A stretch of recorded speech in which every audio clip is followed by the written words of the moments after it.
Welcome back to a new lecture of engineering mechanics, and in today's lecture 18 we will focus on orthogonal hinged frames.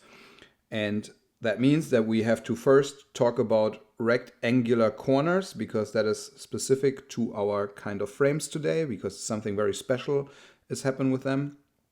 And we will not just focus only on rectangular corners, because that is probably one easy thing that we can focus on, and so we can kill two birds with one stone. We also introduce hinges in frames in this case. We have dealt with hinges before, and so now we also implement hinges in frames. And our ultimate goal is, as actually always in this section of this class, to talk about the internal force diagrams and how those are created, in this case particularly for rectangular frames.